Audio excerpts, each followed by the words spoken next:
ഇന്നത്തെ ദുഃഖം നാളത്തെ സന്തോഷമായിട്ട് മാറണത് എങ്ങനെയാണെന്ന് നമ്മൾക്ക് നോക്കാം. മക്കളില്ലാതെ ദശരഥ മഹാരാജാവ് അഗാധ ദുഃഖത്തിലായിരുന്ന സമയമുണ്ടായിരുന്നു. എന്നിരുന്നാലും ആ ദുഷ്കരമായ സമയങ്ങളിലും അദ്ദേഹത്തിന് പ്രതീക്ഷ നൽകുന്ന കുറച്ച് കാര്യങ്ങൾ ഉണ്ടായിരുന്നു.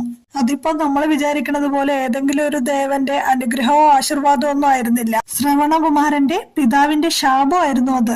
ദശരഥ മഹാരാജാവിന് നിരാശ തോന്നുമ്പോഴെല്ലാം ഈ ശ്രവണകുമാരന്റെ പിതാവിന്റെ ശാപത്തെക്കുറിച്ച് ഓർക്കും. ശാപം ഇപ്രകാരമായിരുന്നു: എന്റെ മകനിൽ നിന്ന് വേർപിരിഞ്ഞതിന്റെ വേദനയില് ഞാൻ മരിക്കുന്നത് പോലെ നിന്റെ മകനെ നഷ്ടപ്പെട്ടതിന്റെ വേദനയില് നീയും മരിക്കും എന്നാണ് ശ്രവണന്റെ പിതാവ് ദശരഥനെ ശപിച്ചിരുന്നത്.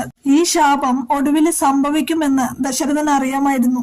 അതിനർത്ഥം ഈ ജീവിതത്തില് അദ്ദേഹത്തിന് ഒരു മകൻ ജനിക്കുമെന്നതാണ്. മകൻ ഉണ്ടായാൽ മാത്രമല്ലേ ഈ ശാപം നിറവേറ്റാനായിട്ട് സാധിക്കുകയുള്ളൂ. അങ്ങനെ ആ ശാപം ഒരു കുട്ടി ഉണ്ടാകുന്നതിന്റെ സന്തോഷവും കൂടി അദ്ദേഹത്തിന് ലഭിക്കുകയാണ്.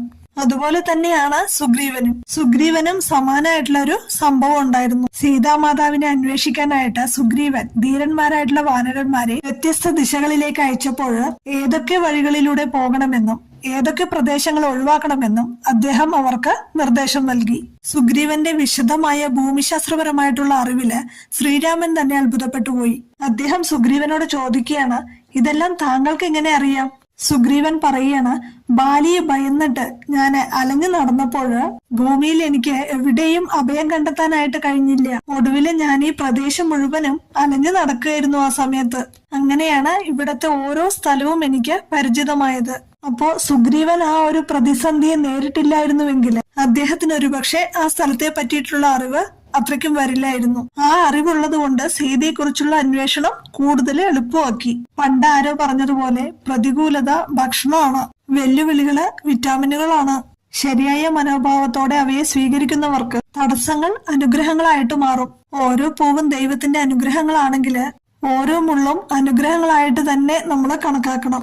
മറ്റൊരു വിധത്തിൽ പറഞ്ഞാല് ഇന്ന് സന്തോഷം നൽകുന്നത് പോലെ ദുഃഖം അല്ലെങ്കിൽ ദുരന്തം അല്ലെങ്കിൽ തടസ്സങ്ങള് ഭാവിയിലെ സന്തോഷത്തിന് വഴിയൊരുക്കും. അതുകൊണ്ട് ഇന്ന് ബുദ്ധിമുട്ട് നേരിടുമ്പോൾ വിഷമിക്കാതിരിക്കുക. അടുത്തു തന്നെ എന്ത് സന്തോഷമാണ് നമുക്ക് ഒരുക്കി വെച്ചിരിക്കുന്നതെന്ന് ആർക്കും പ്രവചിക്കാനായിട്ട് കഴിയില്ല.